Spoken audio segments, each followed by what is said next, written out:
এই কোন পড়ে চাইছো? সত্যি করে কও। এই কথা কচ্ছে না কেন? আলোচিত হাওয়া সিনেমায় অভিনয়ের পর নাজিফা তুষিকে নতুনভাবে চিনেছে দর্শক। মেজবাউর রহমান সুমনের পরিচালনায় ২০২২ সালের ২৯ জুলাই মুক্তি পাওয়া এই ছবিতে অভিনয়ের জন্য তুমুল প্রশংসা পান তিনি। তবে সেই ছবির পর আর বড় পর্দায় দেখা যায়নি তুষিকে। এ নিয়ে অনেকের কৌতূহল, এমনকি প্রশ্নও ছিল, কেন এতদিন দর্শকের সামনে এলেন না তিনি? এটা তো ট্রেলার, সিনেমা তো এখনো বাকি আছে। ২০১৫ সালে নির্মাতা রেদওয়ান রনির আইসক্রিম সিনেমা দিয়ে বড় পর্দায় অভিষেক হয় রিলাক্স তারকা তুষির। এরপর হাওয়ায় নাম লেখাতে কেটেছে ৭ বছর। এক দশকের ক্যারিয়ারে ২টি সিনেমা মুক্তি পেয়েছে। তুষির সিনেমার সংখ্যা কম, তা নিয়ে অনুরাগীদের আক্ষেপও কম নয়। অনুরাগীদের আক্ষেপ ঘুচিয়ে বছরটা নিজের করে নিতে পারেন তুষি। সুন্দর না? তুমি কিন্তু ভালো আছো। হাওয়া মুক্তির পর মাস ৬ বিরতি নেন তুষি। এরপর ৩ বছর ধরে টানা সিনেমা করছেন তিনি।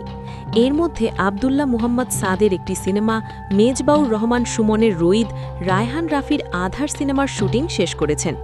মার্চে এন রাশিদ চৌধুরীর সখী রঙ্গমালা সিনেমার শুটিং করবেন। এর বাইরে আরেকটি সিনেমার শুটিং করছেন।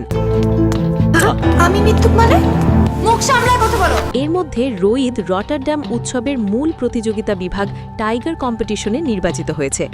উৎসব ঘুরে সিনেমাটি এই বছর মুক্তির কথা রয়েছে।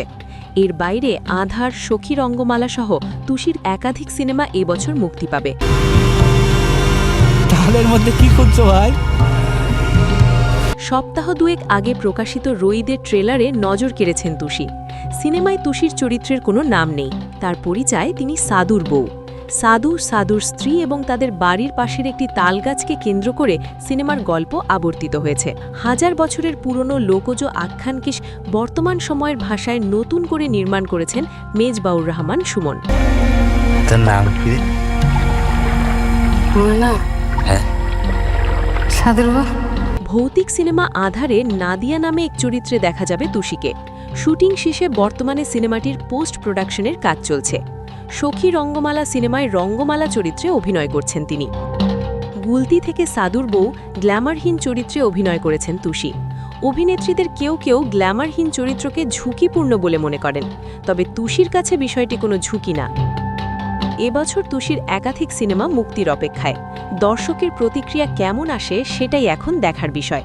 তাই নতুন বছরের পরিকল্পনাও আপাতত অনেকটাই দেখে শুনে এগোতে চান তিনি। ডিভোর্সটা কেন হলো, কি কারণে হলো, এর কোনো সমাধান নেই।